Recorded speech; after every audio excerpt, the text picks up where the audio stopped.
Greetings gamers, my name is Anto and today we're gonna fix the economy. This video is sponsored by DeMille's Wondrous Works, more on them later. So I recently decided to move my weekly game back to 5th edition from Pathfinder 2nd edition because I wanted something more loosey-goosey where I could embrace the weird homebrew shit that I think makes my particular games more memorable without stressing out over whether I was breaking the balance of the system. I wrote a whole blog post on this topic which you can see here, but coming back to 5th edition meant that I had to fix some of my biggest problems that caused me to move away from the system in the first place. And the first thing in my crosshairs is magic item pricing. Now, the 5e designers have said that their intention for magic items in D&D 5e was that magic should be this elusive, esoteric thing that you just can't go into the shops and buy. And instead, you have to venture out into the dark places of the world and find magic items and powerful artifacts. Now, I love this in concept and I agree with it in spirit quite a lot,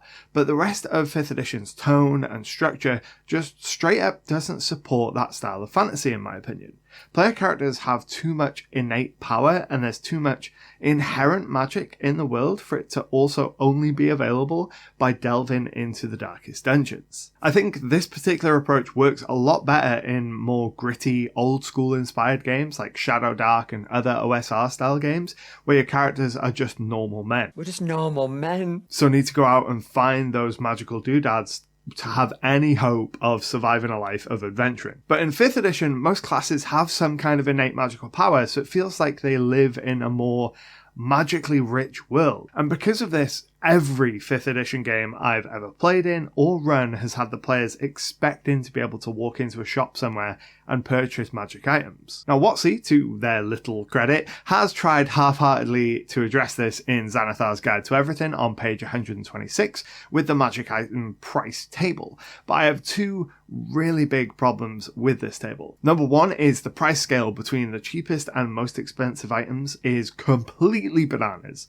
ranging from 20 GP all the way up to 300,000 GP. Number two, it lumps all the items of the same rarity into the same price bracket. Sure, it gives you a rollable range for each rarity, but it still feels odd for each category of magic item to be lumped together. Not just that, but the crafting rules on pages 128 and 129 of that book aren't much better and have you spending almost as much as it costs to buy an item just to craft it. And that's assuming you can find a formula which the rules gives no guidance on the price for. Then, should you wish to sell an item using the rules in Xanathar's, you get a different set of nonsense numbers which flip-flop between profit and loss compared to the average prices for buying those items on page 126. And the whole thing is just an incoherent mess. There's also a third problem element with the official pricing, and that's that I think the numbers are just too big. I've never met a player who doesn't kind of balk at the idea of paying 50,000+ gold pieces for a magic item. And even if they have that much gold on them,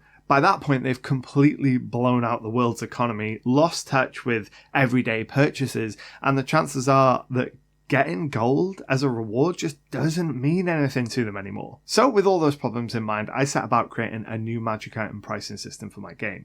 My end goal for this was all about the vibes. I wanted something that when I gave a particular price to my players, it felt right. None of my players are sitting at the table with abacuses, performing an audit on the world or my economy, and I doubt your players are going to do it either. I also don't have the necessary economics degrees required to fix all of D&D's economic system and build a whole new thing from scratch, so we're just trying to make something that doesn't feel too cheap or expensive based on a gut check with the players when they ask for a price in stores. I knew right away that I only wanted to tackle common, uncommon, and rare items for this project.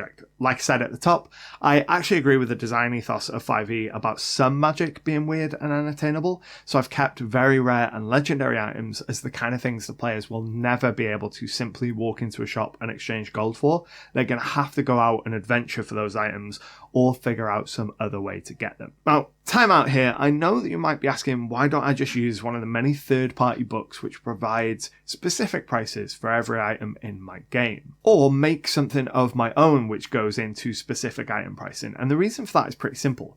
Those products become outdated as soon as the next official book comes out. I used the same magic item prices PDF in my last campaign, but it was already out of date when we started, so for half of the items my players were asking about, I still had no idea what the prices should be for them, and even then, I still felt like a lot of the prices in that PDF were way higher than my players really felt comfortable spending the gold on. Now, that could be fixed by just giving your players more gold, but again, that then starts to take them into really weird territory where gold just becomes this meaningless thing. If they've got hundreds of thousands of gold, what the hell are they doing adventuring? Why have they not retired and own a castle somewhere? Why are they still out here risking their lives every week? Now, before we dive into making this new system of pricing, I'm told our special sponsorship correspondent has some breaking news for us. What have you got for us, Anto? Thanks, Anto. I'm here to report that if you struggle to make great-looking maps for your games, then today's sponsor, DeMille's Wondrous Works, is the perfect option for you. DWW makes high-quality, hand-drawn battle maps for your fantasy campaigns, and they're the original creators of the phased battle maps, which allow your scenes to evolve and change as the battle unfolds. I'm a huge fan of phased battle maps because they add that extra level of drama and spice to most fights, especially when you're playing in a VTT setting. By signing up to DeMille's Wondrous Works Patreon, linked below, you're going to get access to hundreds of hand-drawn battle maps, dozens of animated maps, and several years worth of 5e and PF2 compatible encounters ready to be used in your games. You can grab a free sample pack of maps to try out, which is linked down below, and when you're ready to sign up, if you use our link in the description of this video, you'll get a 50% lifetime discount for as long as you're a patron using the DWW inflation tier. And now is a great time to sign up. If you sign up today, you'll get access to 5 years worth of content for as long as you're a patron, whereas folks who sign up after June 10th, 2024 will get a library of 18 months worth of content. So by joining today, you can lock into that extra 3.5 years worth of content. So thanks again to DeMille's Wondrous Works for sponsoring the video and supporting the channel, but for now, back to you, Anto. Thanks for that, Anto. So to make this new pricing scheme, I started with the Xanathar's buy-in prices and worked out the minimum, the average, and the maximum gold value for each rarity. This gave me an initial range of prices to work in and keep things sort of in line with the official books. I've talked a whole bunch in the past that whenever I'm making homebrew, I always like to start from as official a place as possible and then branch out rather than just get weird with it straight away. From there, I listed out all the kinds of magic items, added columns for rarity, and job done, right? Well, not quite, because Xanathar's does one more thing that I think was actually a really useful idea, and I wish they'd kept it up in future books. Xanathar's categorizes all items available up until that point as either minor magic items or major magic items. And this split categorization, which acknowledges that some uncommon items are just more powerful than others, is incredibly useful for us as GMs, so I included it in my table. But rather than purely sticking to the way Xanathar splits items up into minor and major, this is a tool for GMs to gut check items in the context of their own worlds. When your players ask for a price for an item, you immediately have 2 base prices to work on, depending on how impactful you feel that item will be in your particular campaign. I knew I needed to add this element to the pricing guide when I remembered that Adamantine armor is an uncommon armor set, and it totally skews the pricing of pretty much every other uncommon item with its presence. So our pricing table is broken down by item type, rarity, and whether the item is going to have a minor or major impact on our campaign world. But there's a few more aspects of magic items that we need to consider when it comes to pricing, and those are curses and attunement. Now, items that require attunement are often a little bit more powerful than other items in a similar category. The attunement is like a tax the character has to pay for the extra stuff that the item does, or at least that's the theory. It doesn't always work like that. So we want to take that into account when building our pricing model. Now, I played around with a few different numbers here, but I settled on a flat 25% price increase for attuned items, which ended up feeling right to me. And that's the whole goal here, that feeling, that gut check, that vibe. And then for curses, we want to do the same thing in the opposite direction. We want to reduce the prices of these items to encourage players to purchase them and take on the curse. So for that reason, I chose to drop the price of these base items by 25% if it includes a curse. Then to work out how much each item type of each rarity should cost, I loaded up the list of items in D&D Beyond and went through each category to get a feel of where I felt they should be sitting in terms of pricing. Now, I was pleasantly surprised to see that for most of the common and uncommon items, the prices that felt right to me sat pretty much right in line with the ranges that were laid out in Xanathar's guide, with only a couple of exceptions. I'm looking at you, Adamantine armor. However, when it came to rare items, it was really really hard to justify the minimum of 2,000 gold pieces recommended by the book for a lot of those items. And it was impossible for me to justify tens of thousands of gold pieces in the upper range that the roll would get you. So my prices trend much lower on average for rare items than suggested in Xanathar's, but curiously my prices ended up being much closer to the prices for selling magic items given later on in that same book. Now of course it wouldn't be D&D if we didn't have some exceptions and some options that just didn't fit, and that's no different here. The most obvious example of this is healing potions. I've yet to meet a player that is willing to pay the guideline price for a superior or supreme healing potion according to the book. The jump is just too severe in price.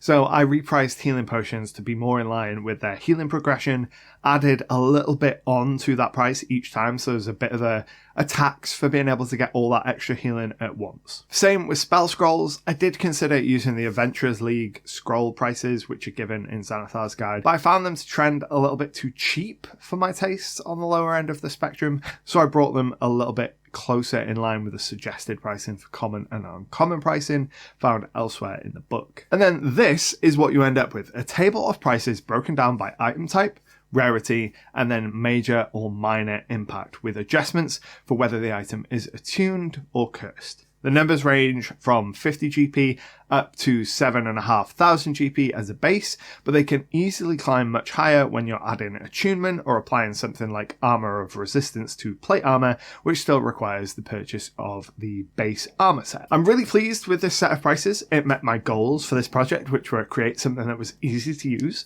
could apply to any magic item, past, present, or future, and it hits my Goldilocks zone for not feeling too cheap or too expensive within my own world. It's also got a bunch of dials that you can turn and adjust to suit the prices as you need them. Let's take that adamantine armor again as an example. Maybe 1,500 GP still feels a bit too low for you, so you can look at the prices for some of the rare items and see if they seem more appropriate, and you might decide that 2,000 or 3,000 GP feels like a better fit for your campaign world. And then by splitting the pricing out by item type, you're no longer forcing your players to pay under or over the odds on certain items just because one item in that bracket has screwed the entire rarity. Now, if you do decide to implement purchasing magic items into your 5th edition games, these are my top tips to make your life easier.